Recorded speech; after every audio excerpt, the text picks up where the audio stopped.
YCP ప్రభుత్వంలో తిరుపతి నగరంలో చేపట్టిన మాస్టర్ ప్లాన్ రోడ్లన్నీ నాసిరకంగా ఉన్నాయని తెలుగుదేశం పార్టీ తిరుపతి పార్లమెంట్ అధ్యక్షులు నరసింహ యాదవ్ ఆరోపించారు.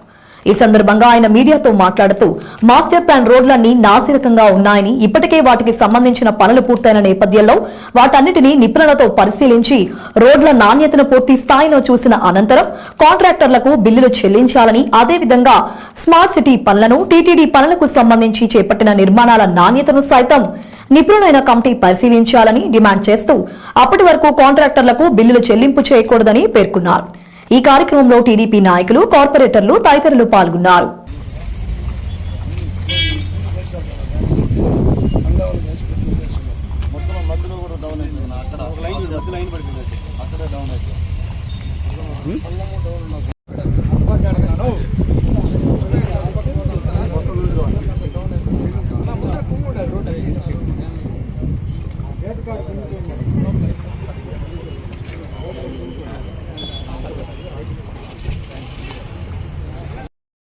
Tirupati city RTC bus stand చుట్టుపక్కల డెవలప్ కావాలనే ఉద్దేశంతో అనేక రోడ్లు కూడా మాస్టర్ ప్లాన్లో ఉంచడం జరిగింది.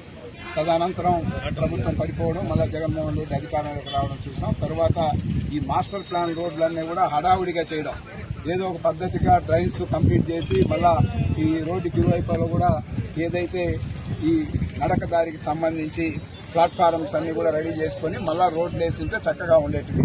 అలా కాకుండా కమిషన్ల కోసం కక్కుర్తి పడ్డారంటే స్మార్ట్ సిటీ నిధుల్లో కూడా భారీ ఎత్తున అవినీతి అక్రమాలు జరిగి ఉన్నాయి తిరుపతిలో. అదేవిధంగా ఈ మాస్టర్ ప్లాన్ రోడ్లన్నీ కూడా ఈ రోడ్డే కాదు, ఈ రోడ్డుకే అధికారులు చెప్తా ఉన్నారు కొన్ని కారణాలు. ఏ రోడ్డు చూసినా వర్షం వస్తే చెరువును తలపించే విధంగా ఉన్నాయి. దానికి ఏమైనా సమాధానం చెప్తారు?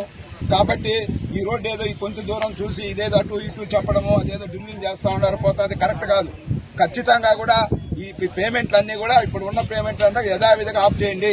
దానిపైన ఎంక్వైరీ చేసి దానిపైన నిపుణులతో మొత్తం రోడ్లన్నీ కూడా ఏ విధంగా వీళ్ళు వేశారు, ఏ విధంగా వీళ్ళు ఉల్లంఘించారు అనే దానిపైన నిపుణుల కమిటీ నివేదిక వచ్చిన తర్వాతే ఈ బిల్లులన్నీ పాస్ చేయాలని కూడా ఈ సందర్భంగా కూడా ఎమ్మెల్యే గారి సమక్షంలో ఎన్డీఏ కూటమి తరఫు అందరూ కూడా కోరుకుంటా ఉన్నాం. అదేవిధంగా తిరుపతికి సంబంధించిన అనేక విధాలుగా కూడా శ్రీవారి టెంపుల్ కి సంబంధించి, తిరుమల తిరుపతి దేవస్థానానికి సంబంధించి భారీ ఎత్తున వర్కులు, సివిల్ వర్కుల పైన శాంక్షన్ ఇవ్వడం, హడావుడిగా ప్రారంభించడం, వాటిపైన కూడా సమగ్ర విచారణకు ప్రభుత్వ పరంగా కూడా ఎమ్మెల్యే గారు కూడా చెప్పిండారు.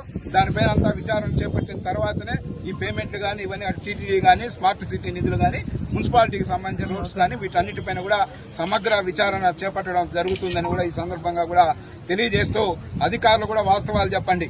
ఎమ్మెల్యే గారు ఉన్నారు, ఎన్డీఏ కూటమి ఉంది, ఈ వాస్తవాలు చెప్పి ఏమన్నా తప్పులు జరిగితే దాన్ని ఏ విధంగా చేయాలనే దానిపైన ఎవరైతే దానికి బాధ్యులో వాళ్ళ దగ్గర రికవరీ చేసే విధంగా నిర్ణయాలు ఉండాలి తప్ప ఏదో మాటలకే పరిమితమై చేస్తే తప్ప ఓర్చుకునే ప్రసక్తే లేదు. ఇది ప్రజాధనం, ప్రజల ధనం ఎక్కడెక్కడ దుర్వినియోగం అన్ని కూడా బయట పెడతాం.